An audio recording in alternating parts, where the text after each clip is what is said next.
Video review.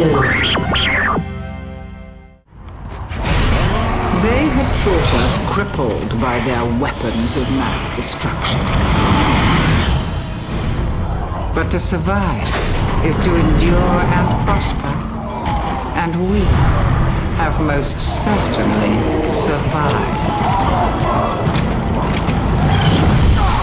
Jacinto now stands as the last bastion of humanity. A final, desperate defense in the face of impossible odds. In a way, I pity them. But humanity, as always, brought this war upon itself.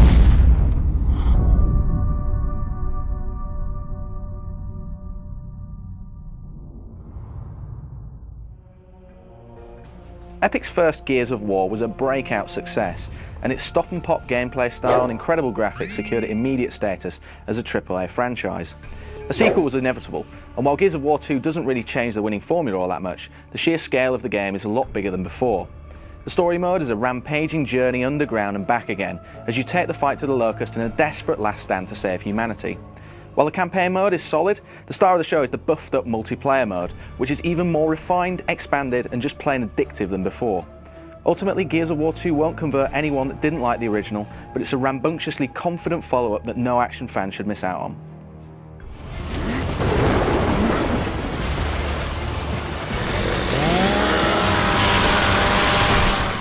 For 15 years, we've been fighting for our very survival against inhuman, genocidal monsters. The storyline picks up some 6 months after the original game. The planet of Sarah is continuing to go belly up, with the Locust tunneling further underground and sinking entire cities from below. And the fears are that the last settlement of Jacinto might also fall to the Locust. The COG army decide to launch an attack underground, and as Marcus Phoenix and Dom Santiago, you head up Delta Squad as mankind's last desperate fight against the alien foes. Man, if Cole used to puke on a Raven, he must be tagging the walls with Chuk right now. Now, bitch. The overall setup for Gears 2 is pretty cool, and it's generally a lot darker than the previous game. The story sheds more light on the characters and Locust invasion, and while it ultimately throws up more questions than answers, it's a nice mix of grand themes and personal tragedy. Never seen the Locust run like this. Running away won't help! I'll just shoot you in your asses! You are pissed today. Damn right. I missed my family. I'll kill every one of these bastards. This is KR-36, commencing watch on rig. We'll meet you in Landau. Out. The game also has a very different visual style. Whereas Gears 1 was characterised by crumbling buildings and huge monuments, Gears 2 has a much more organic feel to it, with open forests, snow-capped mountains, and enormous underground caves.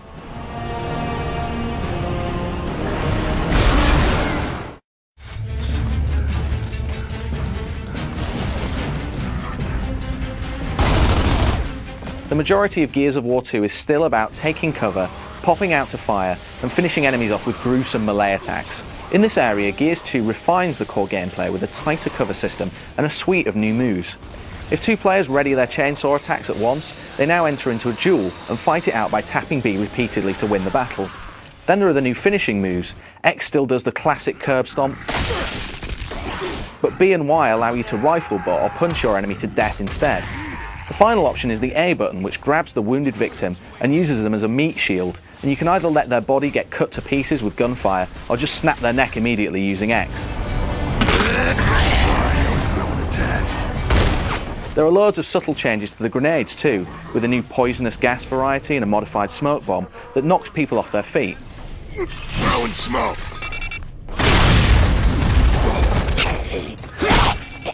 Where you can even stick all the grenades to surfaces to use as mines.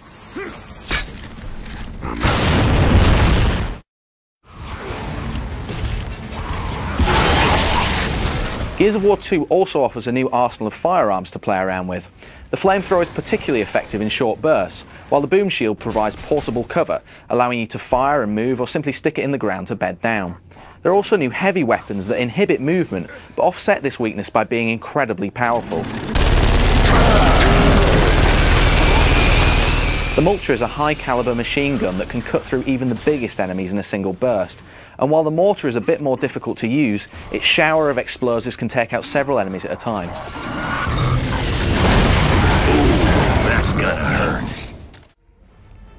Gears of War 2 is best when played with friends, and while the lack of a 4-player co-op in the sequel is a definite disappointment, the 2-player mode has been improved.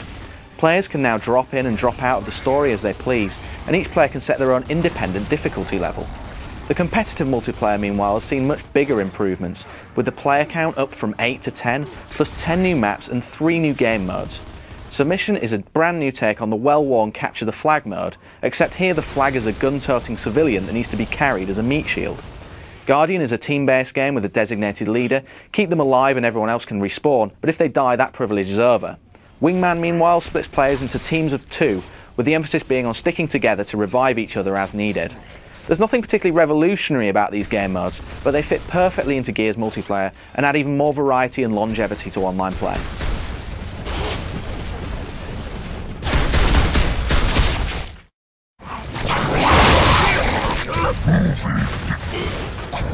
The standout part of the multiplayer package, though, is the Horde mode. The idea is to team up with up to 4 friends as part of a COG team and then take on wave after wave of Locust enemies as they attack. As long as at least one player stays alive, the game keeps on going, and each wave becomes bigger and more difficult each time. It's an incredibly tense and exciting game to play with friends, and despite the steep difficulty curve, it's an incredibly addictive game mode.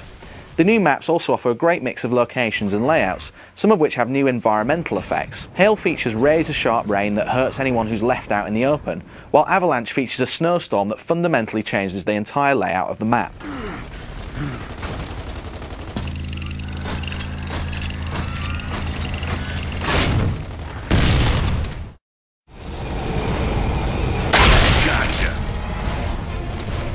Gears of War 2 may play a very similar game to its predecessor, but the new environments, darker storyline and epic scale still offer something new for fans. The new weapons, melee attacks and co-op options make for a campaign that you'll want to complete a number of times, while the multiplayer and the Horde mode really add longevity to the package. In short, Gears of War 2 is a superior shooter that no action fan will want to miss out on.